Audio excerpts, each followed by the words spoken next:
नमस्कार शेतकरी मित्रांनो, शेतकरी मित्रांसाठी अत्यंत महत्त्वाची व आनंदाची बातमी ती म्हणजे पीक विम्यासंदर्भात लोकसभेत आता सरकारची महत्त्वाची अशी कबुली देण्यात आलेली आहे।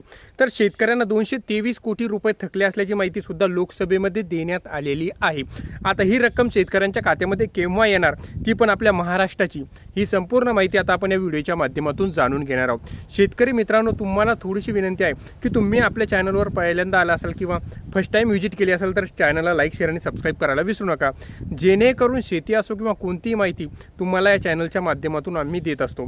तर शेतकरी बांधवांनो, आपला आजचा जो विषय आहे तो म्हणजे पीक विम्याचे 223 कोटी रुपये जे थकले आहे यासंबंधी महाराष्ट्रातील दाव्यासंबंधात सरकारची लोकसभेत माहिती सुद्धा देण्यात आलेली आहे। हा आपला आजचा प्रमुख विषय। चला तर आपण आपल्या व्हिडिओला सुरुवात करूया।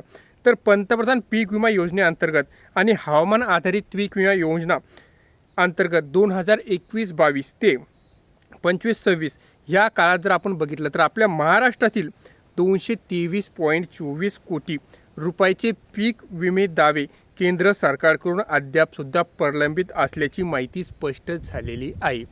कधीचे तुम्ही बघू शकता, पीक विमा योजनेअंतर्गत 2021-22 ते 25-26 या कालावधीमधील किती तर 223.24 कोटी एवढी पीक विम्याची जी दावे आहे ते केंद्र सरकारमध्ये प्रलंबित असल्याची माहिती आता समोर येत आहे। केंद्र सरकारतर्फे जर आपण बघितले तर लोकसभेत ही माहिती देण्यात आलेली आहे। डायरेक्ट केंद्र सरकारतर्फे ही माहिती देण्यात आलेली आहे। जर पीक विमा योजनेमध्ये महाराष्ट्रात आतापर्यंत 27,513.15 कोटी रुपयाचा पीक विमा दावे नोंदवण्यात आले, त्यापैकी 27,279.82 कोटी रुपये दाव्यांचे वितरण सुद्धा झालेले आहे। परंतु आपण जर बघितलं, शिवसेनेचे खासदार श्रीरंग बारणे यांनी लोकसभेत विचारलेल्या तारांकित प्रश्नाला शिवराज सिंग चौहान यांनी उत्तर दिले, प्रधानमंत्री पीक विमा योजनेअंतर्गत कोणताही दावा निकाली काढण्यासाठी प्रत्येक टप्प्यावर कालमर्यादा आहे। केंद्र व राज्य सरकारकडून प्रीमियम अनुदान प्राप्त झाल्यानंतर त्या आणि राष्ट्रीय पीक विमा पोर्टलवर दाव्याची गणना झाल्यानंतर संबंधित विमा कंपन्यांनी 21 दिवसाच्या आत दाव्याची रक्कम पूर्णपणे अदा करणे बंधनकारक असते। जर आपण समज केंद्र आणि राज्य सरकारकडून प्रीमियम अनुदान जेव्हा प्राप्त होतं तेव्हा राष्ट्रीय विमा कंपन्यांची जी पोर्टल असते याची गणना झाल्यानंतर डायरेक्ट 21 दिवसाच्या आत ही रक्कम शेतकऱ्यांच्या खात्यामध्ये जमा करणे बंधनकारक असते। पुढे त्यांनी असे सांगितले की 2022च्या हंगामापासून दावा वितरण प्रक्रियेसाठी डिजी क्लेम पद्धत सुरू करण्यात आलेली आहे। सार्वजनिक वित्त विभागाने ही प्रणाली आणि विमा कंपन्यांनी लेखा प्रणालीच्या आधारे एकत्रीकरण करण्यात आलेले आहे, असे ते म्हटले।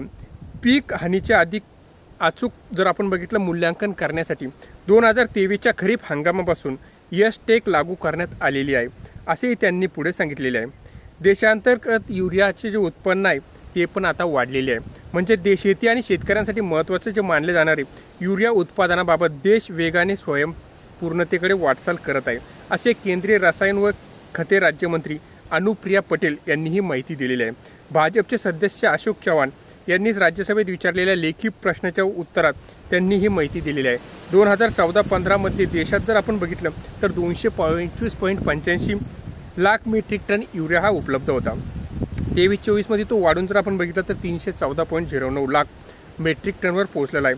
म्हणजे देशांतर्गत खत निर्मितीमध्ये नवीन क्षमता गाठण्यासाठी आता सरकार कटिबद्ध आहे। त्याचप्रमाणे नवीन आध्यात्मिक युरिया प्रक्रिया सुद्धा उभारण्यात आलेली आहे, असे सुद्धा त्यांनी सांगितलेले आहे।